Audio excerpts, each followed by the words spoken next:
Ini Om, saya mau menjelaskan terkait permasalahan dan isu strategis di Dinas Kelautan dan Perikanan Om, terutama terkait terutama terkait apa namanya pengelolaan produksi perikanan tangkap ya. Jadi kalau kita lihat di Renstra kita kan sejauh ini produksi perikanan kan masih di indikator program ya, dan ada rencananya mau jadi indikator strategis dinas lagi ya, sebelumnya jadi indikator strategis dinas. Nah, makanya saya coba telahan terkait permasalahan dan isu strategis begitu ya. Saya mencoba menangkap begitu ya permasalahan di perikanan tangkap itu menjadi 3 aspek Om. Pertama aspek sosial, kemudian aspek ekonomi, dan yang kedua terkait aspek biologi dan ekosistem. Dan dari ketiga aspek ini menurut saya dia harus punya keseimbangan dalam dalam pemanfaatannya begitu ya. Misal terkait aspek sosial, terkait kesejahteraan, terkait bagaimana nelayan melakukan penangkapan ikan, terkait aspek ekonomi misalnya terkait bagaimana nilai produksi, harga dan lain sebagainya. Kemudian aspek biologi dan ekosistem itu terkait bagaimana pemanfaatan sumber daya ikan itu secara lestari misalnya, dan bagaimana ekologi atau ekosistem perairan itu berkelanjutan ya atau lestari. Nah, jadi ketiga aspek ini harus seimbang lah begitu ya, seimbang. Nah, dalam pemanfaatan itu, nah saya coba merumuskan sebetulnya ke dalam saya sebut sebagai orbit pengelolaan perikanan tangkap. Orbit pengelolaan perikanan tangkap. Jadi orbit pengelolaan perikanan tangkap ini sebetulnya menegaskan apa yang harus kita lakukan terlebih dahulu ya, dari aspek mendesak dan tingkat kepentingannya. Nah, menurut saya yang pertama kali untuk kita lakukan adalah terkait aspek ekosistem lestari begitu ya. Di mana di sana harus kita memastikan bahwa tersedianya nursery ground, spawning ground dan feeding ground begitu ya. Artinya ruang laut penangkapan ikan itu harus dijaga begitu ya. Itu yang pertama kali harus dilakukan Om. Kemudian yang kedua itu adalah aspek sosial Om, perlindungan dan pemberdayaan nelayan. Nah, jadi orbit ini yang dimaksud dengan fase orbit ini bukan artian fase ketika sudah melakukan pelestarian ekosistem itu ditinggalkan, tidak. Jadi ketika kita masuk ke fase kedua itu, fase pertama harus dikuatkan. Nah, jadi ketika fase pertama ekosistem dilestarikan begitu ya, maka di fase kedua ketika perlindungan, di fase pertama juga tidak ditinggalkan. Nah, kenapa perlindungan itu perlu ditegaskan pertama kali ya, atau lebih mendesak dibandingkan misalnya aspek ekonomi misalnya atau aspek infrastruktur ya? Karena kita memandang dalam aspek pembangunan publik begitu ya, atau kebijakan publik ya, kita kadang sering melupakan subjek dari pembangunan. Nah, bahkan terkadang kita menerapkan bahwa masyarakat itu dijadikan sebagai objek pembangunan, bukan subjek. Padahal dalam konteks pembangunan harusnya masyarakat itu, ya khususnya nelayan dalam perikanan tangkap, mereka itu subjek pembangunan, bukan objek pembangunan. Nah, maka dalam konteks itu masyarakat itu atau nelayan khususnya perlu diberdayakan dan perlu dilindungi. Nah, secara instrumen hukum sebetulnya baik di pusat maupun di daerah di provinsi kita di Jawa Barat ya, sebetulnya secara instrumen hukum terkait aspek sosial ini sebetulnya sudah sangat holistik ya. Misalnya di pusat kita punya undang-undang terkait perlindungan nelayan, pembudidaya ikan dan petambak garam. Di Provinsi Jawa Barat kita punya peraturan daerah terkait perlindungan nelayan dan pembudidaya ikan. Ya. Di dalamnya sebetulnya sudah sangat holistik. Jadi yang dimaksud dengan perlindungan ya, itu tidak hanya berkaitan dengan perlindungan yang berkaitan dengan jiwa misalnya, tidak. Kan bahkan dalam amanat pembukaan Undang-Undang Dasar kita ya, tujuan negara kita itu tujuan pertama kali adalah melindungi segenap tumpah darah Indonesia. Nah, dalam aspek sosial ini gitu ya, perlindungan nelayan ini penting karena di dalamnya misalnya dalam Undang-Undang Perlindungan Nelayan ya, ada perlindungan jiwa. Nah, jadi negara atau pemerintah harus memastikan bahwa dalam pengelolaan pembangunan itu melindungi jiwa nelayan gitu. Kemudian perlindungan nelayan dalam pemanfaatan ruang laut. Jadi kalau di petani misalnya, jadi petani itu dalam reformasi agraria dia perlu dilindungi dalam akses lahan, kan selama ini banyak alih fungsi lahan kan. Nah, kalau di ruang laut juga sama sebetulnya. nelayan juga harus dilindungi dalam akses pemanfaatan ruang laut. Karena kan ruang laut kita juga banyak berasiran kepentingan kan, ada transportasi logistik, ada industri, ya, dan sektor lainnya begitu yang berasiran. Maka nelayan juga harus dilindungi terhadap pemanfaatan ruang laut. Kemudian juga perlindungan terkait ketenaga kerjaan. Nah, ini sangat lemah di kita, Om. Ini perlu dipikirkan begitu dalam rencana strategis kita, dalam dokumen presiden terkait perlindungan ketenaga kerjaan di sektor sosial nelayan. Karena selama ini begitu ya, penerapan perjanjian kerja laut itu banyak yang tidak dilakukan. Jadi nelayan bekerja itu banyak yang dalam tanda kutip mereka informal, tanpa dilindungi begitu ya, bahkan tanpa punya ikatan kerja dengan pemilik kapal misalnya, itu juga sangat bahaya. Maka tadi ya terkait perlindungan, ada perlindungan terhadap akses pemanfaatan sarana usaha misalnya, itu juga sangat penting. Kemudian ada misalnya perlindungan terhadap infrastruktur yang memadai. Nah, itu juga bagian dari perlindungan nelayan yang ada dalam undang-undang, termasuk di Perda kita. Belum berbicara tentang pemberdayaan, pelatihan, peningkatan sarana usaha misalnya, kemudian peningkatan kapasitas modal, ya itu juga bagian dari perlindungan. Nah, itu penting. Nah, yang ketiga, orbit ketiga ya, tadi yang pertama ekosistem, sosialnya nelayan, kemudian orbit ketiga itu infrastruktur pelayanan publik. Nah, kenapa infrastruktur pelayanan publik saya masukkan ke dalam instrumen yang ketiga? Karena mau tidak mau ya nelayan untuk melakukan kegiatan usahanya yang membutuhkan infrastruktur ya, atau sarana yang sifatnya publik, misalnya terkait kolam labu dan sebagainya. Ini sangat penting gitu ya. Nah, kemudian yang keempat baru nih, terkait pengawasan dan penegakan hukum. Nah, kita ini kadang terbalik Om dalam pelaksanaan program dan kegiatan itu ya. Kadang kita ini terlalu fokus pada penerapan aturan. Ya, penerapan aturan, makanya di orbit keempat ini baru diterapkanlah pengawasan dan penegakan aturan. Karena kita ini kebanyakan melihat nelayan itu sebagai objek hukum, ya, termasuk objek pembangunan. Jadi mau kita sebagai pemerintah itu membuat aturan, mau tidak mau nelayan harus patuh. Kasus contoh yang terjadi hari ini misalnya, ya, penangkapan ikan terukur ya. Banyak nelayan yang melakukan protes ya, karena berkeberatan dengan penggunaan teknologi monitoring kapal. Karena teknologi monitoring kapal itu bagi nelayan mahal, ya. Apalagi bagi kapal-kapal di bawah 30 GT yang dulunya izin daerah, sekarang ke izin pusat. Ini mahal, maka harusnya tuh dalam konteks perencanaan begitu ya. Ini harus dipikirkan dalam konteks dampak sosialnya. Karena kan ini akan mengurangi pendapatan nelayan kan. Nah, ini harus dipikirkan. Jadi konteks penerapan aturan itu di orbit keempat, ketika nelayan itu sudah berdaya, ketika infrastruktur itu sudah memadai misalnya ya, ketika ekosistem ini sudah baik ya.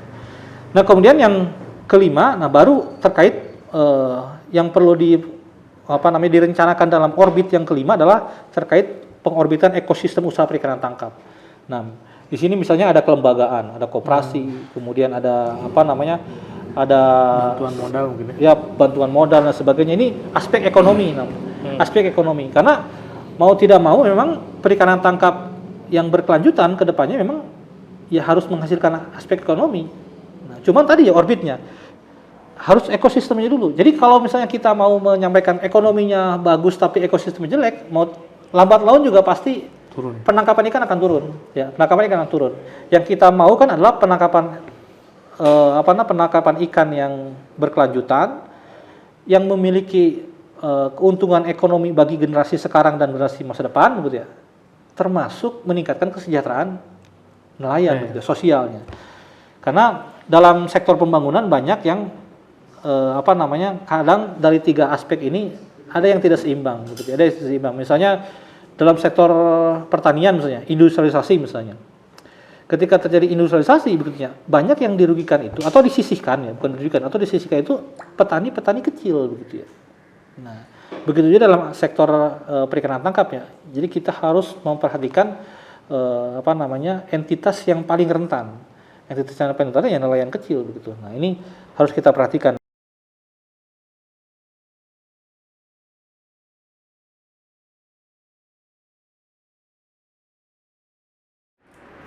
Ya, Hari, jadi ini rekan-rekan di UPT ini kan kesulitan ya.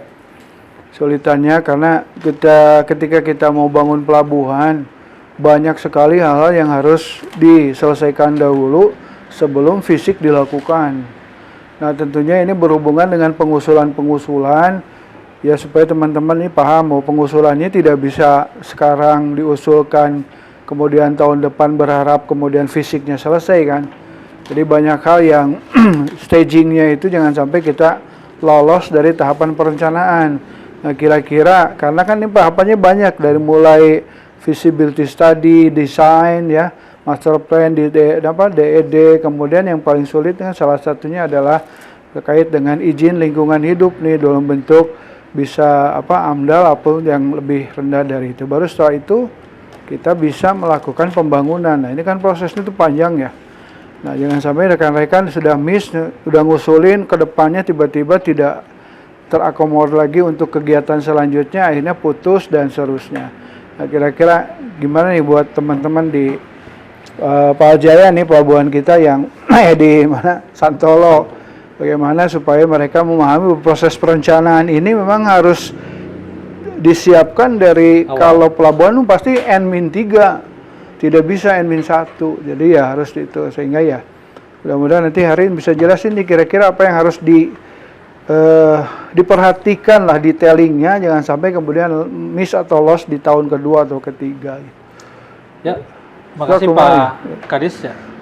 Ini terkait pembangunan pelabuhan memang berkaitan juga dengan proses perencanaan pembangunan. Jadi yang harus kita perhatikan memang, mungkin ini saya ingin jelaskan sedikit ya.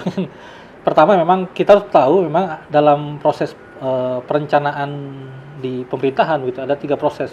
Pertama proses perencanaan pembangunan, kemudian kedua proses perencanaan penganggaran dan keuangan, yang ketiga proses perencanaan pengadaan. Nah ini ketiganya ini kadang tidak sejalan, Misal dalam proses perencanaan pembangunan. Jadi dalam proses perencanaan pembangunan ini kita tahu ada beberapa dokumen perencanaan. Kalau di pusat ada RPJMN, kemudian ada RKP gitu ya, rencana kerja tahunan, rencana kerja pemerintah. Di daerah ada RPJMD, itu rencana 5 tahunan. Kemudian di tahunannya ada RKPD, atau di dinasnya ada Renstra 5 tahunan, kemudian tahunannya ada Renja. Nah, dokumen-dokumen perencanaan pembangunan inilah yang menjadi dasar dalam perencanaan secara teknokratik, begitu ya, partisipatif, politik, top up maupun bottom up. Nah, teknokratik ini kita merencanakan pembangunan secara ilmiah dan secara kebutuhan ideal. Kemudian perencanaan partisipatif kita berdasarkan dari musrembang gitu. Kalau di dinas kita ada forum OPD begitu ya. Kemudian bottom top down dari arahan dari pemerintah pusat, bottom up bisa jadi daerah atau dari masyarakat langsung begitu ya. Nah, yang jadi problem adalah pada proses politik. Jadi ketika kita sudah merencanakan perencanaan pembangunan yang tadi dalam dokumen-dokumen tadi, nah ada alur yang sifatnya itu politik dan biasanya itu mempengaruhi dalam perencanaan keuangan anggaran. Nah ini kan problemnya kita merencanakan pembangunan pelabuhan selama 5 tahun misalnya. Tahun pertama untuk dokumen perencanaan anggaran, untuk dokumen feasibility study misalnya, kemudian master plan, DED dan sebagainya, AMDAL, lingkungan. Di tahun keempat pembangunan. Nah ternyata dalam proses politik itu tidak begitu misalnya. Dalam proses begitu gitu. Jadi perencanaan pembangunannya misalnya 50 miliar, dalam proses politik nanti di penganggaran ya. Nah, dalam proses politik, dalam proses penganggaran keuangan keanggaran itu ada yang namanya dokumen KUA dan PPAS. Nah, itu dokumen perencanaan penganggaran. Dokumen perencanaan penganggaran ini kaitan eratnya dengan proses politik, yaitu antara kepentingan DPRD dengan kepentingan gubernur ataupun pemerintah daerah. Makanya di sana ada tarik-menarik kepentingan dalam penganggaran. Nah, dalam proses penganggarannya ternyata misalnya di Dinas Kelautan Perikanan tidak memadai untuk melakukan perencanaan penganggaran dan bahkan pembangunan begitu pelabuhan perikanan misalnya, ini jadi problem kan, jadi problem. Memang seharusnya secara perencanaan harusnya ideal antara perencanaan pembangunan, perencanaan keuangan dan penganggaran sampai perencanaan penganggaran. Dan banyak juga di kita misalnya perencanaan pembangunannya bisa, perencanaan penganggarannya bisa misalnya, walaupun tidak lewat lewat APBD misalnya, lewat DAK misalnya. Ada problem misalnya dalam perencanaan pengadaan. Nah ini juga dalam satu napas perencanaan harusnya dia sejalan. Dalam perencanaan pengadaan misalnya, itu ternyata tidak berjalan dengan baik misalnya. Nah, sehingga misalnya tidak bisa dilaksanakan. Nah ini juga jadi problem. Maka tadi maksudnya dalam menyusun tadi misalnya ke pelabuhan ya, karena ini anggarannya cukup besar, harus diperhatikan perencanaan pembangunannya di Renstra dan di renjanya harus diperhatikan secara betul-betul. Kemudian dalam perencanaan keuangan dan penganggaran tahunannya, ya, di KUA dan PPS-nya harus diperhatikan betul-betul. Kemudian yang ketiga adalah rencana pengadaannya. Karena banyak proses terjadi gitu dalam pengalaman kita, ketika anggaran itu ada, perencanaan keuangannya sudah ada, kemudian dapat dilaksanakan, dalam perencanaan pengadaannya ternyata tidak bisa dilaksanakan dalam 1 tahun anggaran misalnya. Misalnya AMDAL dan pembangunan dilaksanakan dalam 1 tahun anggaran, nggak bisa misalnya. Atau perencanaan dan pembangunan fisik. Nah, proses perencanaan penganggarannya itu kan nggak bisa dia. Nah itu proses perencanaan pengadaannya berarti salah kan dalam kita menyusun perencanaan penganggaran. Nah, maka RUP itu, rencana umum pengadaan itu harus direncanakan secara dengan baik. Tadi dokumen perencanaan pembangunan ada Renstra dan Renja. Kalau di kita Renja, tahunannya ada di daerah ada RKPD misalnya dan RPJMD. Kemudian di keuangannya KUA dan PPS. Nah, ini tahunan ya, dan kaitan erat dengan dalam tanda kutip lobby-lobby politik antara gubernur dan DPRD begitu ya. Kemudian yang ketiga perencanaan pengadaan. Nah, dokumennya itu rencana umum pengadaan atau yang sering kita singkat dengan RUP begitu. Mungkin itu Pak Doni ya. Ya. Saya mungkin jelaskan, mungkin Pak Doni juga sudah paham gitu ya. Sudah paham, tapi mungkin perlu penegasan bahwa perencanaan itu ya harus kalau bisa memang dipertimbangkan baik-baik ya dari tadi 3 aspek perencanaan tadi. Mungkin. Ya, langsung. Ya baik Pak Hari, terima kasih atas penjelasannya ya. Jadi untuk pembangunan fisik yang skala besar seperti pelabuhan perikanan ini memang ada langkah utama yang harus benar-benar ditempuh gitu. Pertama, perencanaan yang tadi seperti disebutkan, perencanaan itu selain RPJMD dan rekan-rekannya di tataran eksekusi di lapangan itu berupa dokumen perencanaan, survei, investigasi, dan desain. Jadi lokasi di mana pokoknya segala hal yang berkaitan dengan data dukung mengenai objek yang akan dibangun. Salah satu bagiannya juga AMDAL, dokumen DED, master plan, dan lain-lain. Setelah itu satu tahap lagi sebelum aktual konstruksi, yaitu land acquisition, pengadaan tanah. Nah itu harus dibereskan juga. Syukur-syukur kalau status tanahnya sudah clean and clear. Jadi tahap land acquisition itu sudah dianggap terlaksana gitu. Itu benar-benar harus milik si yang akan mengelolanya itu gitu. Dibuktikan kalau untuk tanah harus dengan sertifikat gitu. Dan setelah itu baru bisa pembangunan fisik dan selanjutnya biaya operasi dan pemeliharaan. Nah, kemudian sebelum dalam menerjemahkan dari rencana sampai menjadi langkah aksi apa yang harus dieksekusi satu demi satu, tentu juga harus paham juga teknis pelaksananya seperti apa gitu. Jadi agar tidak terjadi AMDAL direncanakan berbarengan dengan pekerjaan fisik gitu. Jadi kalau kita paham skop lingkup kerja dari AMDAL tersebut, pasti paham bahwa AMDAL sendiri efektif memakan waktu 1 tahun anggaran. Pekerjaan fisik pun kalau yang rumit mungkin bisa multi year sih. Syukur-syukur kalau cuma masih dalam 1 tahun anggaran kita bisa mengeksekusinya dengan kontrak di awal gitu, lelang awal, lelang cepat yang di awal tahun anggaran. Nah, kemudian artinya juga jadi dari keseluruhan pekerjaan pelabuhan itu di breakdown masing-masing, jadi apa saja yang seperti puzzle yang sudah ada polanya, kita breakdown mana yang harus dikerjakan lebih dahulu gitu.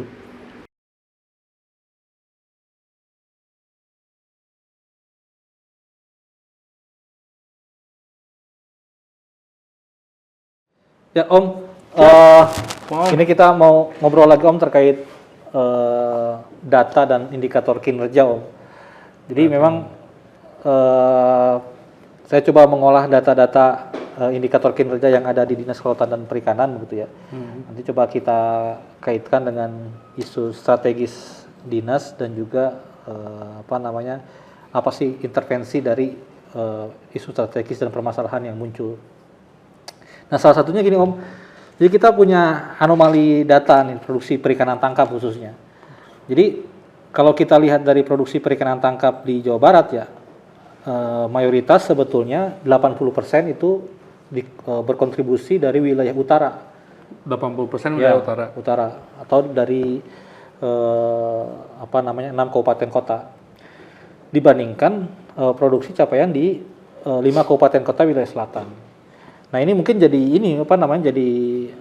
pertanyaan begitu ya, sekaligus memunculkan isu dalam perencanaan pembangunan.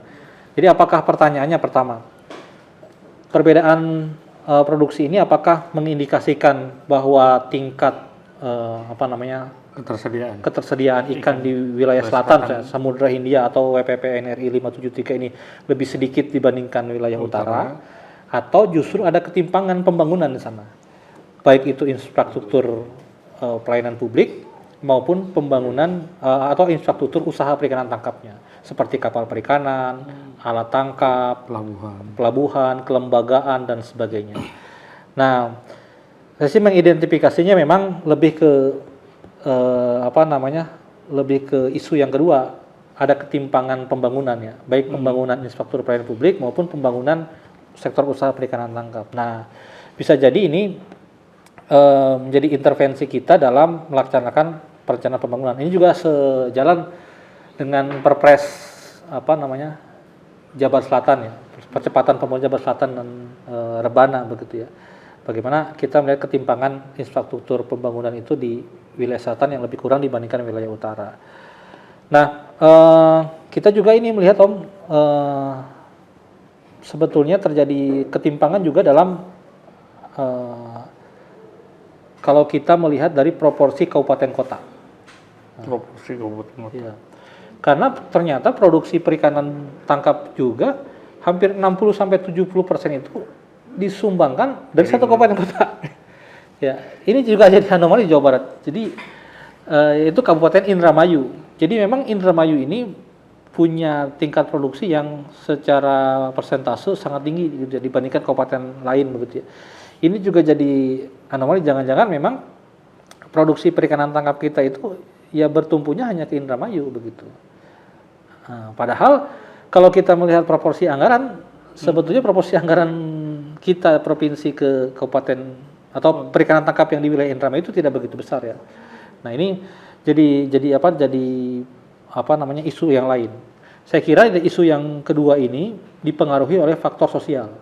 Ya, faktor sosial. Jadi faktor sosial ini pertama memang karena kultur budaya masyarakat pesisir Indramayu yang sudah terbangun lama sebagai nelayan. Itu karena kultur penangkap ikan itu tidak bisa dibangun secara singkat ya, karena menangkap ikan tuh butuh keahlian, ya, butuh pengalaman dan sebagainya. Jadi memang Indramayu ini punya kultur penangkapan ikan yang sudah turun-temurun dan sudah sejak lama. Ada Indramayu dan Cirebon. Ya. Cirebon memang sudah terkenal sebagai negara bahari cukup lama begitu ya. Termasuk Indramayu di tetangganya begitu ya. Kemudian faktor sosial yang kedua memang tadi ya ketersediaan SDM. Ya, ketersediaan SDM. Memang kalau secara jumlah nelayan, Indramayu ini secara jumlah nelayan juga lebih banyak dibandingkan kabupaten lain, begitu ya. Ya walaupun misalnya nih ya, tetangganya Subang punya kawasan laut begitu dan juga pelabuhan, tapi tingkat kultur begitu ya, sosial terkait kawasan pesisir itu lebih kental begitu ya, Kabupaten Indramayu dibandingkan Kabupaten Subang. Maka kan Indramayu Cirebon itu terkenal dengan produksinya. Apakah kan produksinya lebih besar dibanding 6 kabupaten yang lain ya? Kira-kira di-split dulu lah gitu, wilayah utara dulu lah gitu. Nah, apakah ada relasi terkait kesejahteraan nelayan produksi untuk di wilayah Indramayu Kabupaten Cirebon dengan yang lain? Apakah misalkan ternyata di Indramayu itu nelayan lainnya pada kaya nih dibanding kabupaten yang lain, Subang misalkan. Nah ini juga memang kalau lihat dari skala usaha perikanan tangkapnya, memang Indramayu dan Cirebon ini secara skala usaha saja mereka sudah menunjukkan bahwa perikanan tangkap mereka itu lebih dalam tanda kutip secara skala ekonomi lebih tinggi dibandingkan kabupaten lain ya.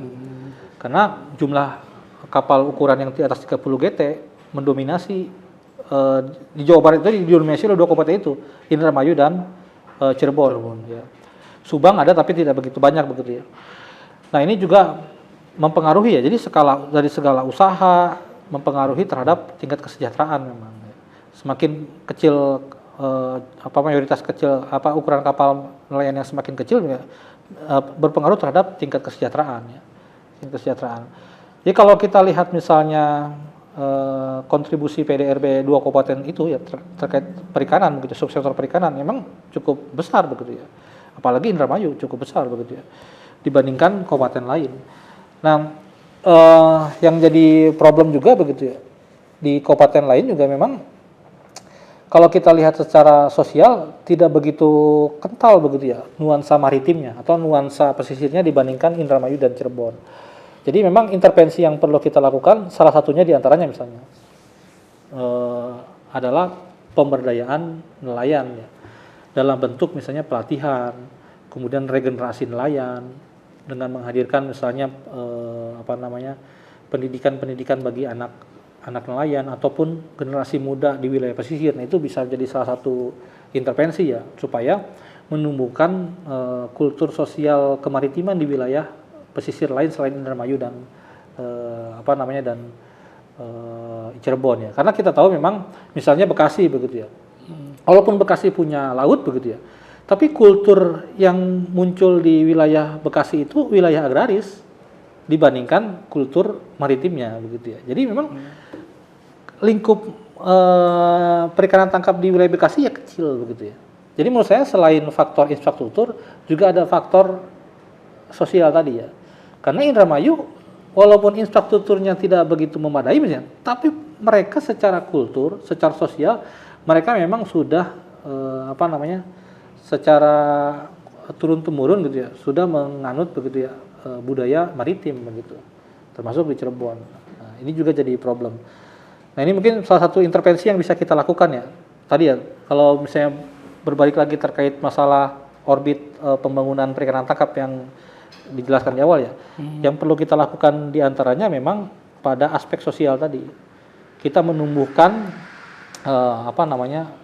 nelayan-nelayan yang berdaya begitu ya. Termasuk masyarakat pesisir yang berdaya yang mereka mau menjadi nelayan. Karena kalau kita perhatikan dengan tren seperti ini ya, maka lambat laun sebetulnya nelayan ini akan hilang begitu ya. Akan hilang profesi nelayan ini akan hilang. Jadi perlu memang pendekatan secara sosial, kebijakan secara sosial. Itu mungkin Om di antara ini pengolahan data yang saya lakukan mungkin Om. Mungkin ada tanggapan Om? Paling tanggapan pertama paling itu Om, apakah ada pengaruh gitu? Contoh misalkan Indramayu nih, dia itu produksi tertinggi sehingga menyebabkan si para nelayan di kabupaten lain jadi kayak berpindah tempat. Jadi dia masuknya daftarnya ke Indramayu. Sehingga kabupaten kota lain itu seolah-olah kecil. Padahal si orang nelayannya sendiri ada yang dari Subang, dari Bekasi. Karena dia berpendapat, wah di Indramayu nih produksinya kan tinggi. Otomatis kapalnya yang tadi yang disebutkan besar-besar nih. daripada kita bernelayan sendiri, mendingan lebih baik gabung ke Indramayu. Indramayu. Kalau itu ada tren ke sana nggak Om? Sebetulnya Salah satunya gitu. tren pengurangan jumlah nelayan itu kan di Jawa Barat itu ada tren pengurangan jumlah nelayan Om dari tahun ke tahun. Walaupun secara nasional bertambah ya, tapi mungkin bukan di Jawa Barat ya. Tapi kalau secara tren jumlah nelayan di Jawa Barat ini semakin berkurang. Bahkan kalau kita lihat ke lapangan begitu ya, para pemilik kapal itu semakin kesulitan mencari awak kapal ya, atau orang yang bekerja di atas kapal begitu ya untuk menangkap ikan. Ya mereka juga sebut dengan nelayan ya, nelayan buruh begitu ya. Makanya banyak pemilik kapal besar di Indramayu juga menarik awak kapalnya justru dari daerah lain, termasuk yang sampaikan misalnya. Dari beberapa daerah, dari Bekasi, dari Karawang begitu ya, dari Subang begitu ya. Nah, ada tren memang penurunan minat untuk menjadi nelayan gitu ya. Walaupun bisa jadi dipengaruhi juga tadi yang saya sampaikan oleh aspek ekonomi ya misalnya. Karena memang misalnya penangkapan ikan dengan kapal yang lebih besar itu lebih menguntungkan dibanding kapal kecil misalnya. Sehingga nelayan-nelayan kecil misalnya berpindah menjadi awak kapal. Bisa jadi memang seperti itu. Tapi memang perlu kajian lebih mendalam ya. Perlu kajian atau perlu data yang lebih mendalam. Tapi kalau kita lihat dari tren produksi yang ada begitu ya, ketergantungan terhadap Indramayu ini di Jawa Barat memang sangat tinggi ya, sangat tinggi.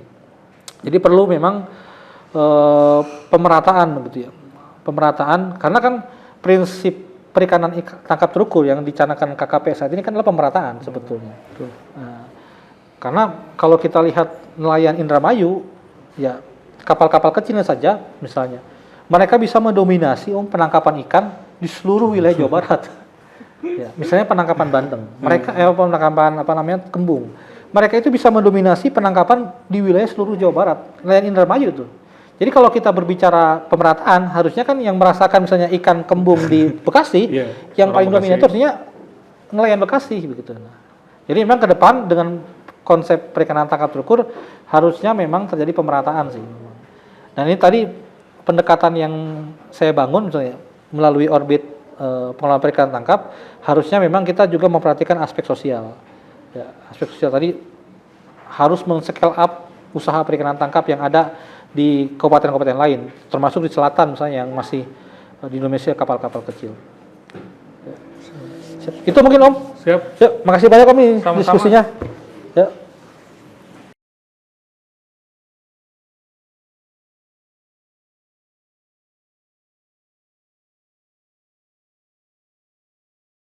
Assalamualaikum warahmatullahi wabarakatuh. Rekan-rekan perencanaan, saya ingin menjelaskan beberapa hal terkait pemberantasan tindak pidana anti korupsi.